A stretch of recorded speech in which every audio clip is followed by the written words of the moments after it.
By the beginning of August, New Haven was thriving. Then a single cougar changed everything.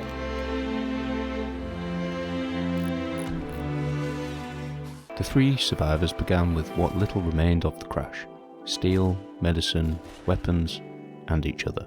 Jerry, once a bartender, naturally drawn to people, even in the worst of circumstances. Ripley preferred distance, quiet, observant, and more comfortable with animals than conversation. Kate was movement in itself. If something needed doing, she was already doing it. The first structure was not a wall, it was a fire. They chose what remained of an ancient ruin as the foundation for their first shelter.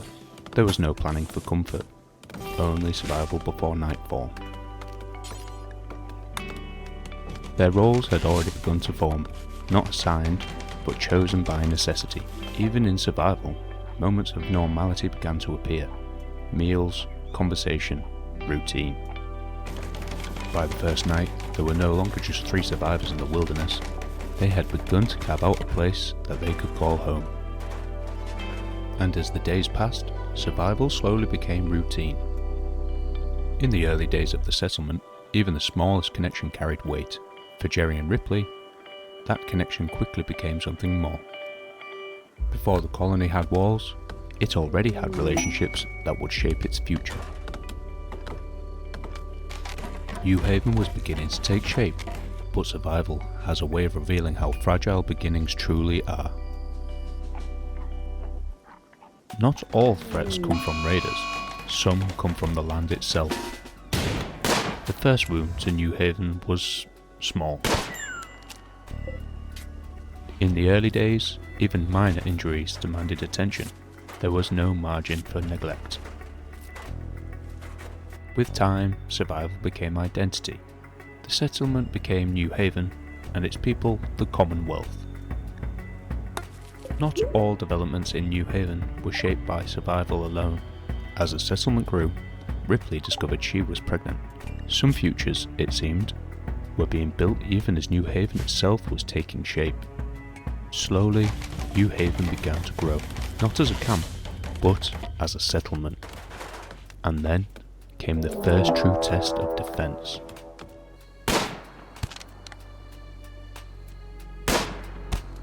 The Commonwealth did not kill its enemies. It kept them. Mercy in New Haven was not yet ideology. It was simply practice.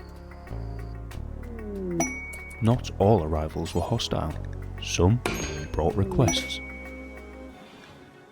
A solitary knight arrived in New Haven, hunted, and in need of shelter. The wilderness does not distinguish between guests and residents. When the knight departed, he did not leave empty-handed. He left behind recognition, and for Jerry, a growing sense of leadership within the Commonwealth. Even survival, it seemed, was not entirely self-sustained. At times, New Haven was given what it needed. And then, New Haven grew.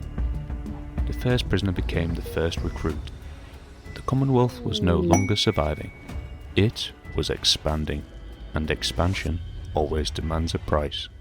As New Haven continued to expand, more people began finding their way to the settlement. Not all of them arrived by choice. Taki arrived in a prison pod, pursued by forces she refused to speak about. The Commonwealth agreed to shelter her. For now, shelter meant confinement. Trust was still something that had to be earned, but earning trust turned out to be remarkably easy. Taki joined the Commonwealth almost immediately. New Haven was changing. Former prisoners now sat beside the same fire as the people who had captured them. Meanwhile, Ripley's pregnancy continued. The colony was no longer planning only for survival, it was planning for the future. Buildings became larger, plans became more ambitious. For the first time, New Haven looked less like a temporary refuge and more like a permanent settlement. A new home was planned for Jerry, Ripley and their future child. A symbol of confidence, perhaps even optimism. The occasional threat still emerged from the wilderness, but by now the settlers had grown accustomed to handling them. They were not prepared for what came next. The raider ignored the colonists entirely. His first target was the campfire, the same fire that had marked the founding of New Haven. Jerry moved to intercept him, not as a leader, not as a soldier, but as a man protecting his family. What followed was not a battle. It was a desperate attempt to stop a threat they barely understood. In the confusion, Taki was caught in the crossfire. The raider was defeated, but the damage had already been done.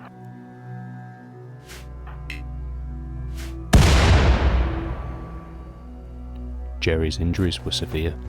For several hours, it appeared New Haven might lose the man holding it together. Believing she might lose him, Ripley made a decision. She asked Jerry to marry her. Taki survived. Barely. Ripley survived as well, but the Commonwealth had been given a warning. New Haven recovered. The campfire could be rebuilt. The wounds could heal. But for the first time, the settlers learned a difficult truth. Survival was no longer guaranteed. The warning came without ceremony. A cougar had begun hunting Kate.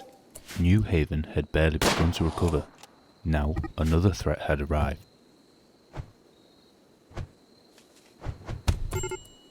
Pete was the first to reach her. Then Ripley entered the fight. As the colony collapsed around them, help arrived from an unexpected source, a stranger known only as Chef.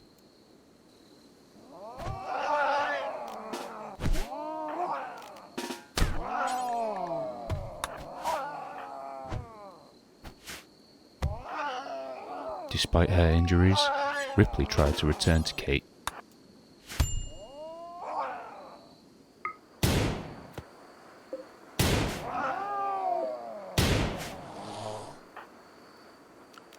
Chef saved the colony, but he arrived too late to save Kate.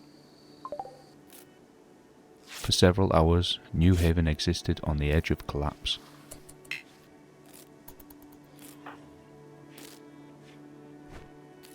One by one, the survivors were brought home. Just as the settlement reached its lowest point, help arrived. On the 3rd of August, the people of New Haven gathered beside the old ruins. Kate became the first citizen of the Commonwealth to die. Kate's death changes the Commonwealth forever. When I started this colony, I decided that every death would create a new law. And now it's time to create the first one. Vote in the comments. The most supported law will become the first law of the Commonwealth. New Haven survived its first tragedy. Now it must decide what it learns from it.